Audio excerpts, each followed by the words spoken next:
വേറെ കാര്യം കൂടെ പറയട്ടെ, ഇതിപ്പം ദിൽഷ ഇരുത്തിക്കൊണ്ട് പറയുക. അപ്പൊ ഈ കഥാപാത്രം ചെയ്യുമ്പോ സ്വാഭാവികമായിട്ട് ദിൽഷ എന്റെ മോളാണെന്ന് എനിക്ക് തോന്നിപ്പോയിട്ടുണ്ട്. അവളുടെ അത്രയും ആ പെരുമാറ്റ രീതികൾ കൊണ്ട് ഒരു കഥാപാത്രത്തില് ഡോണ്ട് ആക്ട് ബട്ട് ബിഹേവ് എന്നാണല്ലോ പറയുന്നത്. അപ്പൊ ഞാൻ ആ പെരുമാറ്റം കൊണ്ട് അവൾ ആ കഥാപാത്രമാണെന്ന് എന്റെ മനസ്സിൽ തോന്നി. അപ്പൊ ഞാനും ആ അച്ഛനായെന്ന് എനിക്കൊരു തോന്നലുണ്ടായിരുന്നു ആ സിറ്റുവേഷൻ. അല്ലെ, കറക്റ്റ് ആണ് കേട്ടോ. കാരണം ഈ സിനിമ കണ്ടാൽ ഏറ്റവും കൂടുതൽ ഞെട്ടിക്കുന്നത് ദിൽഷയായിരിക്കും എന്നുള്ള കാര്യത്തിൽ ഞങ്ങൾക്ക് എല്ലാവർക്കും ഒരു അഭിപ്രായം തന്നെയാണ്. എല്ലാവരും അതായത് ദിൽഷ വളരെയധികം തുറന്ന് അഭിനയിക്കുന്ന അങ്ങനത്തെ ഒരു കഥാപാത്രമായിരുന്നു. പക്ഷെ നിശബ്ദമായ നൊമ്പരം ഉള്ളിൽ ഒതുക്കിയിട്ട് സംഭാഷണങ്ങളില്ലാതെ ജനങ്ങളെ അതേപോലെയാണ് മീരയുടെ പ്രകടനങ്ങളായിരുന്നത്. ഇതിനെ ചോദിച്ചപ്പോ ഇത്രയും ഇതായിട്ട് പറഞ്ഞ ആള് ഇതിന് നേരെ എതിരാ സിനിമയിലോ തെറ്റിദ്ധരിക്കരുത്. ആക്ച്വലി ഇവരുടെ ക്യാരക്ടർ ഇവിടെ ഈ ആക്ടിങ്ങിലേക്ക് മാറുന്നതുകൊണ്ടാണ് ആ ഒരു പകിട്ട് കുറച്ച് കുറയുന്നത്. അങ്ങനെയില്ല, ഞാൻ കുറച്ച് ആക്റ്റീവ് അല്ലായിരുന്നു സത്യത്തില്. ഒരു സമയത്ത് ഇപ്പം ഞാൻ ഒന്ന് ആദ്യം സിനിമയോടുള്ള ഇഷ്ടം കൊണ്ടാണോ? അല്ല, ഞാൻ സിനിമയിൽ തന്നെയാണ് കൂടുതൽ കോൺസെൻട്രേറ്റ് ചെയ്യുന്നത്. അപ്പം ഞാൻ അങ്ങനെ അല്ല, ആദ്യം എന്ന് പറയുന്നത് ലൈക്ക് ബിഗ് ബോസ് കഴിഞ്ഞ ടൈമില് ഒരുപാട് സൈബർ ബുള്ളിങ്ങും കാര്യങ്ങളൊക്കെ ഉണ്ടായിരുന്ന ടൈമില് ഞാനായിരുന്നു സോഷ്യൽ മീഡിയ നിറയുന്നത്. ഞാൻ വിചാരിച്ചു കുറച്ച് ബ്രേക്ക് എടുക്കാം. ഇല്ല, പിന്നെ ഞാൻ ഒന്ന് കുറച്ചൊന്ന് മാറി നിന്നു. അപ്പൊ പിന്നെ കൂടുതലും സിനിമയിലും ഡാൻസിലും അതിലൊക്കെ കോൺസെൻട്രേറ്റ് ചെയ്യും. ഇപ്പൊ ആ ഷോയ്ക്ക് ശേഷം സിനിമയിൽ എത്രമാത്രം സെലക്റ്റീവായി, ആളുകളെ പറ്റി എത്രമാത്രം സെലക്റ്റീവായി? അല്ല, സിനിമയിൽ ഞാൻ ഫസ്റ്റ് മൂവി കഴിഞ്ഞപ്പം ഞാൻ വിചാരിച്ചു എനിക്ക് അത് കഴിഞ്ഞപ്പോൾ കുറെ മൂവീസ് വരാൻ തുടങ്ങി. അപ്പൊ ഞാൻ വിചാരിച്ചു കുറച്ചും കൂടെ എനിക്ക് എന്റെ ഒരു ടാലന്റ് കാണിക്കാൻ പറ്റുന്ന ഒരു ക്യാരക്ടർ വരട്ടെ എന്ന് പറഞ്ഞ് വെയിറ്റ് ചെയ്തിരുന്നതായിരുന്നു ഞാൻ. പക്ഷെ അതൊരു നല്ല വെയിറ്റിംഗ് ആയിരുന്നു. അങ്ങനെയാണ് ചേച്ചി എനിക്ക് ഇങ്ങനെ ഒരു ക്യാരക്ടർ തന്നത്.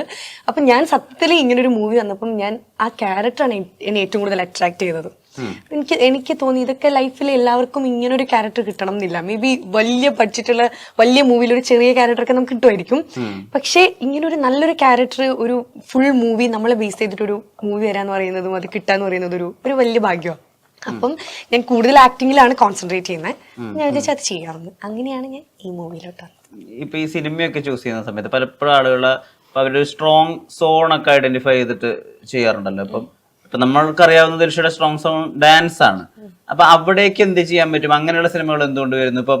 ഇപ്പൊ ഒരു സ്റ്റെപ്പ് അപ്പ് പോലെയോ അല്ലെങ്കിൽ ഹൈസ്കൂൾ മ്യൂസിക്കൽസ് ഒക്കെ പോലുള്ള സിനിമകൾ എന്തുകൊണ്ടാണ് മലയാളത്തിൽ സംഭവിക്കാത്ത, അല്ലെങ്കിൽ അങ്ങനത്തെ സിനിമകൾ ദിൽഷയ്ക്ക് വരാറുണ്ടോ? എന്താ ആ ഒരു ഏരിയയില്? അല്ല, എനിക്ക് ആക്ച്വലി ഡാൻസിന്റെ ഒരുപാട് ഈവൻ മൂവീസിലും പെർഫോം ചെയ്യാനും ഈവൻ ഹൈ ബഡ്ജറ്റ് മൂവിയിൽ വരെ എനിക്ക് ഡാൻസ് മാത്രം എനിക്ക് വന്നിട്ടുണ്ട്. അതായത് ഒരു സെലിബ്രേഷൻ മോഡ് ഡാൻസും അങ്ങനെയൊക്കെ എനിക്ക് വന്നിട്ടുണ്ട് കുറെ. പക്ഷെ ഞാൻ ആ ഒരു സൈഡിലോട്ട് മാത്രമായി പോകണ്ട എന്ന് വിചാരിച്ചിട്ട് ഞാൻ കുറെ ചാൻസുകൾ ഞാൻ റിജക്ട് ചെയ്തു. കാരണം എനിക്ക് ഈ ഡാൻസ് എന്ന് പറയുന്ന എല്ലാവർക്കും അറിയാം ഞാനൊരു ഡാൻസർ ആണ് എന്നുള്ളത്. ഞാൻ ഓൾറെഡി തെളിച്ച് കഴിഞ്ഞതാ. ഒരുപാട് റിയാലിറ്റി ഷോസ് ചെയ്തിട്ടുണ്ട്. അപ്പൊ എല്ലാവർക്കും അറിയാം ഞാൻ ഡാൻസർ ആണ്. പക്ഷെ ഇപ്പം എനിക്ക് തെളിയിക്കാൻ ആഗ്രഹം ലൈക്ക് ഞാനൊരു നല്ലൊരു ആക്ട്രസും കൂടെ ആണെന്ന്. അപ്പൊ ഞാൻ ഇപ്പൊ കൂടുതൽ കോൺസെൻട്രേറ്റ് ചെയ്യുന്ന അതിലാണ്. ഈ ഷോ ഒക്കെ കഴിഞ്ഞതിന് ശേഷമേ ആളുകള് പലപ്പോഴും ആ ഷോയുമായിട്ട് ബന്ധപ്പെട്ട ആളുകൾ ലൈം ലൈറ്റിൽ നിൽക്കാൻ വേണ്ടി പല കാര്യങ്ങളും ചെയ്യാറുണ്ട്. പക്ഷെ ദിൽഷൻ ആ ഏരിയയിലൊന്നും അങ്ങനെ കണ്ടിട്ടില്ല. ടോക്സിക് ആയിട്ടുള്ള ആളുകൾ ഇതാണെന്ന് ആണോ ആ ഷോ കഴിഞ്ഞപ്പോ പഠിച്ച പാഠം? ഷോ കഴിഞ്ഞപ്പോ ഞാൻ ഒരുപാട് എനിക്കെന്താ അറിയില്ല. ഞാൻ നിങ്ങൾക്ക് ഈവൻ സോഷ്യൽ മീഡിയയിൽ എല്ലാവർക്കും അറിയാം ഞാൻ എത്രമാത്രം പാഠങ്ങൾ ഈ ഒരൊറ്റ ഷോയിൽ നിന്ന് പഠിച്ചു എന്നുള്ളത്. അപ്പം ടോക്സിസിറ്റി എനിക്ക് തോന്നുന്നു ഉള്ളവരുണ്ട് ഇല്ലാത്തവരും ഉണ്ട്. അപ്പം എനിക്ക് രണ്ടും കിട്ടിയിട്ടുണ്ട്. അതിന്ന് കൂടുതൽ കുറച്ചും കൂടെ കിട്ടിയത് അതായിരിക്കാനാണ് സാധ്യത. എനിക്ക് ഒരുപാട് ഞാൻ ഓൾറെഡി ബിഗ് ബോസിൽ ഇരുന്നതിന് മുമ്പ് പറഞ്ഞിട്ടുണ്ടായിരുന്നു. ഞാൻ ഒരു എന്താ പറയാ എന്റെ ഫാമിലിയിൽ ഒതുങ്ങിക്കൂടി വളർന്നൊരു കുട്ടിയാണ്. അതായത് അച്ഛനമ്മ ചേച്ചി അനിയത്തി ഞാൻ. അങ്ങനെ പുറത്ത് അങ്ങനെ ഒരുപാട് ഫ്രണ്ട്സ് ഉണ്ടാവുക അല്ലെങ്കിൽ അങ്ങനെ ഒരു ലൈഫ് അങ്ങനെ എക്സ്പ്ലോർ ചെയ്തിട്ടില്ല ഞാൻ. അങ്ങനെ ഞാനായിരുന്നു ആ ബിഗ് ബോസിൽ പോയത്. അപ്പം എനിക്ക് എല്ലാവരും പുതിയ ആളുകളാണ്, പുതിയ ക്യാരക്ടറുകൾ മനസ്സിലായി. അങ്ങനെ കുറെ എക്സ്പീരിയൻസുകൾ എനിക്ക് അതിൽ നിന്ന് ഉണ്ടായിട്ടുണ്ട്. സിനിമയൊക്കെ ചൂസ് ചെയ്യുമ്പോ ഇപ്പൊ എന്താ ക്രൈറ്റീരിയ? അങ്ങനെ ക്രൈറ്റീരിയ എന്ന് പറയില്ല. പക്ഷെ എൻ്റെ അടുത്ത് എപ്പോഴും ഈവൻ ഞാനാണ് ഇപ്പൊ കഥ കേട്ടിട്ട് എനിക്ക് കഥ ഇഷ്ടമായിട്ടുണ്ടെങ്കിൽ ഞാൻ പറയും ഓക്കെ ഞാൻ അത് ചെയ്യാം എന്നുള്ളതാണ്. അപ്പൊ അച്ഛനമ്മ എൻ്റെ അടുത്ത് പറയാറുണ്ട് ചെയ്യുമ്പം എപ്പോഴും നോക്കി നല്ല അവരുടെ അടുത്ത് എല്ലാവരുടെ അടുത്തും സമ്മതമൊക്കെ ചോദിച്ചിട്ടാണ് ചെയ്യാറ്. പക്ഷെ സ്റ്റിൽ ഞാൻ ഇപ്പം ആദ്യം എനിക്ക് ആഗ്രഹം എല്ലാരും കാണുന്ന പോലെ നല്ല ഭംഗിയുള്ള നായിക, സ്ലോ മോഷൻ ഷോട്ടുകളും നല്ല പാട്ട്, നല്ല പാട്ട്, song, നല്ല ഡ്രസ്സൊക്കെ ഇട്ട് നടക്കുക, അതൊക്കെയായിരുന്നു ആദ്യത്തെ എന്റെ കോൺസെപ്റ്റ്. പക്ഷെ ഇപ്പൊ കുറച്ചു കാലമായിട്ട് അത് കംപ്ലീറ്റ്ലി മാറി.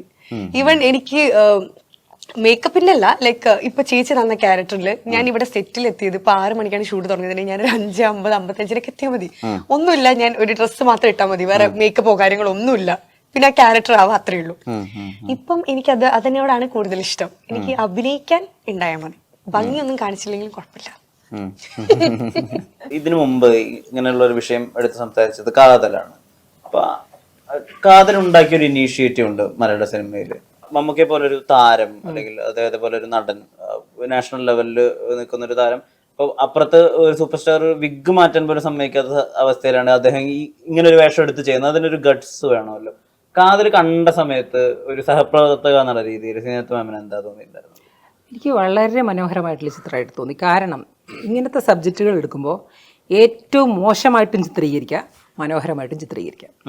കാരണം ഒരു ഇഞ്ച് മാറിയാൽ അത് വളരെ മോശമാവും. മനസ്സിലായില്ലേ?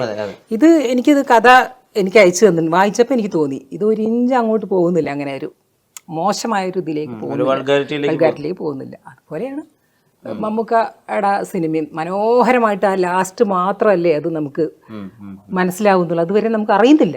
അതത്ര സ്റ്റാൻഡേർഡ് ആയിട്ടാണ് ചെയ്തിരിക്കുന്നത്. അതിനകത്ത് അവർ തമ്മിലുള്ള ബന്ധം ഒന്നും കാണിക്കുന്നില്ലല്ലോ. ഒരു സിറ്റുവേഷനിൽ പോലും അങ്ങനെ ഒരു വൃത്തികേട് ഒന്നുമില്ല, പക്ഷെ നമുക്ക് മനസ്സിലാവുകയും ചെയ്തു. അതാണ് ഭയങ്കരമാണ് അത് എടുത്ത രീതി, അതാണ് ഓരോരുത്തരും എടുക്കുന്ന രീതിക്ക് വ്യത്യാസമുണ്ടോ. ആ സിനിമയില് മമ്മൂക്ക കഥാപാത്രം ചെയ്തതിൽ സാഷ്ടാംഗ പ്രണാമം ചെയ്യണമെന്ന് എനിക്ക് തോന്നിപ്പോയി. പക്ഷേ എന്നിരുന്നാലും ആ സിനിമ കണ്ടു കഴിഞ്ഞതിന് ശേഷമാണ് ഞാൻ ടർബോയ്ക്ക് വേണ്ടിയിട്ട് അഭിനയിക്കാൻ വേണ്ടി ചെല്ലുന്നത്.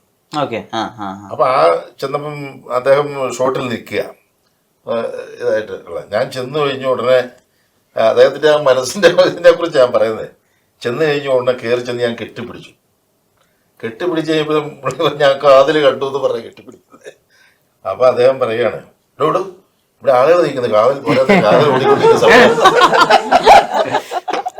ആ കോമഡി അദ്ദേഹത്തിന്റെ ആ നർമ്മപ്രധാനമായ ആ ഒരു ഇത് എല്ലാരും ചിരിച്ചു. മമ്മൂക്ക അങ്ങനത്തെ റോള് ചെയ്യുമ്പോ നമ്മള് എന്താ അതല്ലേ പറഞ്ഞത്, അദ്ദേഹം അത് ചെയ്ത് എത്ര ഇതോടുകൂടി അത് പ്രമേയം കണ്ടു കഴിഞ്ഞതിന് ശേഷം അദ്ദേഹത്തെ കാണണമെന്ന് എഴുതി കാണാം. പിന്നെ ഇതുകൂടെ ചേർത്താ കാണാം, രണ്ടും കൂടെ ഒന്നിച്ചായിരുന്നു. പക്ഷെ കാതിൽ കണ്ട് ഞാൻ പറഞ്ഞു അദ്ദേഹം ആ വേഷം ചെയ്തിട്ട് ഉള്ള ആ ഒരു അവസ്ഥ വെച്ച് അന്നേരം അദ്ദേഹത്തിന്റെ ആ കോമഡി ആ സമയത്ത്. അപ്പൊ ആ കഥാപാത്രം ചെയ്ത് അത്രയ്ക്ക് സന്തോഷത്തോടു കൂടിയാണ് പുള്ളി അത് ചെയ്തതെന്നും പറയുക. അല്ല, ഇത് എതിർക്കുന്ന ആൾക്കാർ പോലും അനുകൂലിക്കത് അങ്ങനെ ചിത്രീകരിച്ചിട്ടുള്ളത്. അതാണ് ഒരു സിനിമയുടെ വിജയം എന്ന് പറയുന്നത്. നമ്മളതിനകത്ത് ഒരു തർക്കം ഉണ്ടാക്കി മാറുക എന്നുള്ള പൊളിറ്റിക്സ് വിളിച്ച് പറയുന്നത് മാത്രമല്ലല്ലോ. അങ്ങനത്തെ ഒരു എല്ലാവർക്കും അതിനോടൊരു അനുകമ്പ ഉണ്ടാവുക, ഇമോഷൻ കൺവേ ആവുന്നുള്ളതാണ്. അത് അവിടെ വർക്ക് ചെയ്ത് അതുപോലത്തെ ഒരു സിനിമയാണ് ഇത്, കൊമേഴ്ഷ്യൽ സിനിമയാണിത്.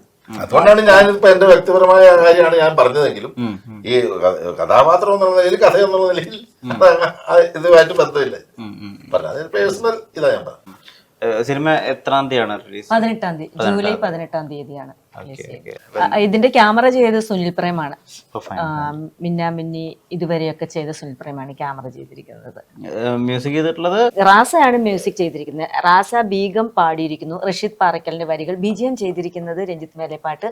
പിന്നെ ഞാൻ ആരാധിക്കുന്ന ഒരു വ്യക്തി രാജേഷ് ചേർത്തലയുടെ ഫ്ലൂട്ടും കൂടി ഇതിനകത്ത് ഉൾപ്പെടുത്തിയിട്ടുണ്ട്. സിനിമ റിലീസാവുന്നു. തീർച്ചയായും ഒരു എഡ്യൂക്കേഷൻ അപ്പുറത്തേക്കൊരു എല്ലാ അർത്ഥത്തിലും ഒരു കൊമേഴ്ഷ്യൽ സിനിമയുടെ ചേരുവകളും കൂടിയുണ്ട് CF ലബിന്. പ്രേക്ഷകർ ടിക്കറ്റ് എടുത്ത് കാണട്ടെ. എല്ലാവരുടെയും നേരത്തിന് ഒരുപാട് നമസ്കാരം. Thank you.